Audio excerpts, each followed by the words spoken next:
Hola, soy José María González, profesor de la asignatura Estructura de Computadores, y en este primer vídeo voy a mostraros una serie de conceptos básicos que necesitaréis para hacer las prácticas de entrada-salida sobre la Raspberry Pi. Tras ver este vídeo debéis leer el capítulo 4 del manual de las prácticas, en el que se explica todo esto de forma más detallada. La Raspberry Pi es un dispositivo que se ha hecho bastante popular en los últimos años.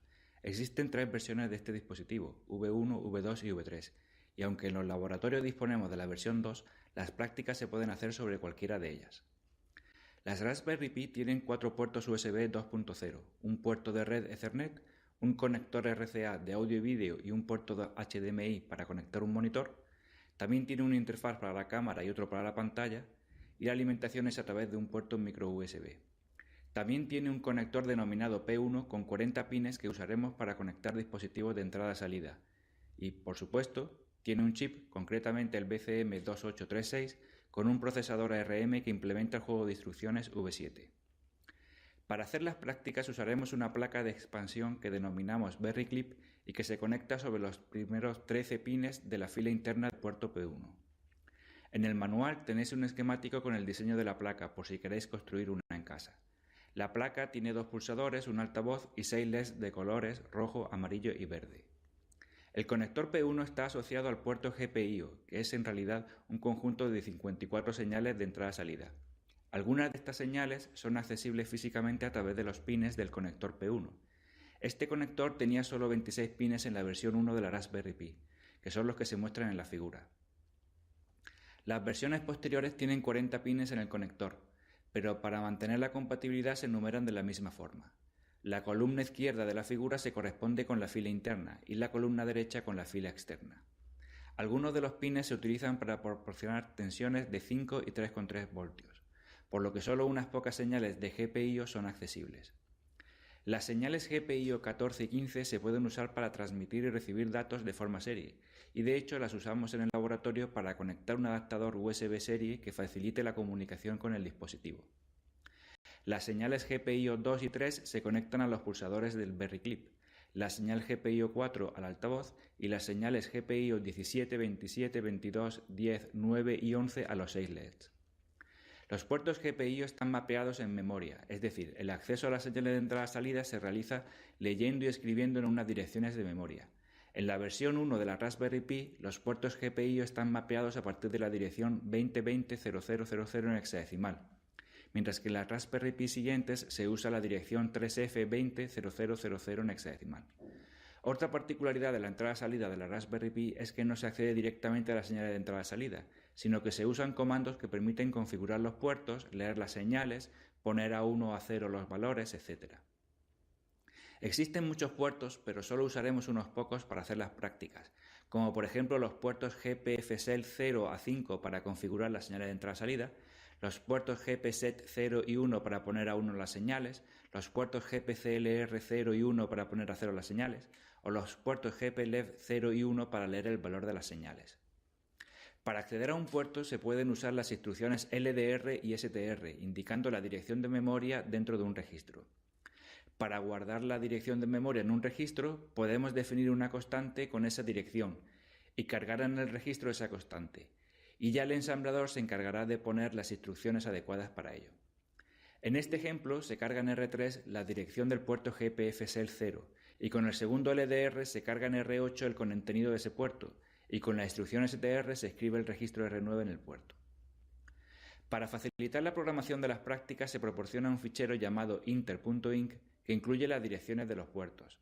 Para hacer más portable el código se define una dirección base llamada GPBase que toma el valor 2020.0000 en la Raspberry Pi V1 y 3F20.0000 en el resto de versiones. Los puertos se definen como el offset que tienen con respecto a esta dirección base. Para poder usar este fichero debes incluirlo primero usando la directiva .include. Para indicar un puerto cualquiera hay que cargar GPBase en algún registro y usar el modo direccionamiento de registro más desplazamiento para acceder a ese puerto, tal y como se muestra en el ejemplo. Como ya hemos dicho, las señales de entrada-salida se manejan mediante comandos que hay que enviar a los distintos puertos. El primer comando que hay que enviar es uno de configuración a través de los puertos GPFSEL. Las señales de entrada-salida se pueden configurar en hasta 8 modos distintos, por lo que son necesarios 3 bits para poder indicar la configuración de una señal. Como un puerto tiene 32 bits, es posible configurar 10 señales con un solo puerto. La asignación de bits de configuración es como se muestra en la figura, de forma que, por ejemplo, la señal GPIO 9 se configura con esos 3 bits. En las prácticas solo vamos a usar dos modos de configuración. Uno es el modo de entrada y se expresa con un valor de 000 y otro es el modo de salida y se expresa con un valor de 001. Para poner a 1 o a 0 unos bits en concreto de un registro se pueden usar operaciones lógicas con máscaras. Para poner un valor a 0 se hace un AND lógico con una máscara que tenga los bits correspondientes a 0 y el resto a 1. De forma que el resultado de la operación será igual al valor que tenía previamente el registro, salvo los bits a 0 que serán 0 también. De forma análoga, se pueden forzar bits a 1 haciendo un OR lógico con una máscara que tenga los bits correspondientes a 1 y el resto a 0. Por ejemplo, suponer que queremos configurar la señal GPIO 9 como salida. Los bits de configuración de esa señal están en el puerto GPFSL 0, así que leemos primero ese puerto para poder preservar la configuración del resto de señales. Para visualizar más fácilmente la posición de los bits, podemos escribir una guía de bits como la que aparece en este código, para situar dónde hay que poner los ceros y los unos en las máscaras. En este caso tenemos que forzar dos bits a 0 y otro bit a 1, así que usaremos dos máscaras y hacemos primero el AND lógico para forzar los dos ceros y después el OR lógico para forzar el 1. Por último, escribimos en el puerto GPFSL 0 para que la señal quede configurada como de salida.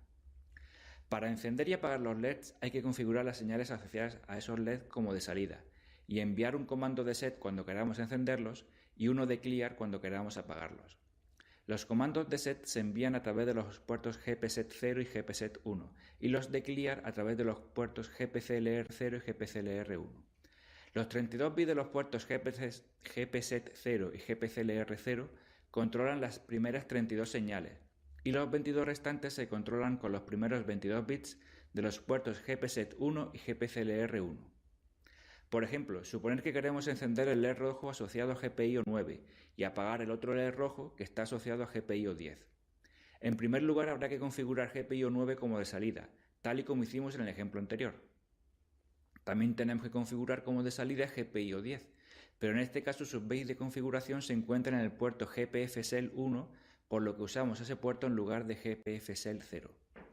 Por último, mandamos un comando de set a la señal GPIO 9 y otro de clear a la señal de GPIO 10. Es importante notar que solo las señales cuyos bits están a 1 en cualquiera de los dos comandos reciben ese comando.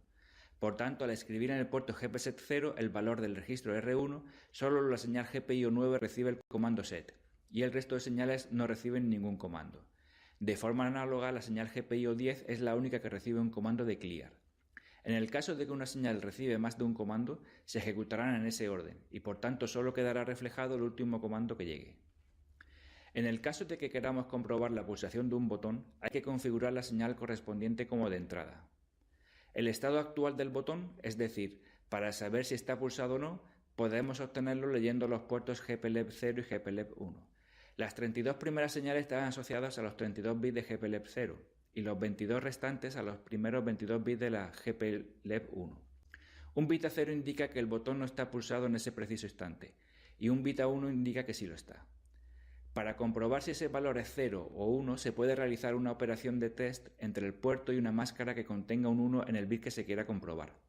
La operación de test es equivalente a un AND lógico de forma que si el puerto contiene un 1 en ese bit, entonces un salto condicional BEQ que se ejecute después será cierto si había un 1 y no se producirá si era 0. Por ejemplo, si se quiere comprobar si se ha pulsado el botón asociado a la señal GPIO 2, primero la configuramos como de entrada, poniendo a 0 los 3 bits de configuración y haciendo a continuación un test tal y como se muestra en el código. Para terminar este vídeo vamos a ver cómo usar el altavoz para generar sonidos. Un tono puro es una onda sinusoidal con una sola frecuencia. Por ejemplo, la nota La es un tono a 440 Hz. Las ondas sinusoidales podemos simularlas mediante ondas cuadradas cuyo periodo coincida con la frecuencia de la onda. Por tanto, la nota La puede asemejarse por una onda cuadrada que vaya alternando valores de 1 y 0 durante periodos de 1136 microsegundos. Es decir, para generar un sonido basta con escribir comandos de set y clear sobre la señal del altavoz. En resumen, el acceso a las señales de entrada-salida en la Raspberry Pi se realiza mediante comandos que se envían a unos puertos determinados. Estos comandos permiten configurar las señales para que funcionen en un modo determinado. enviar comandos de señal de set y clear, leer el estado de un pulsador o incluso generar sonidos por un altavoz.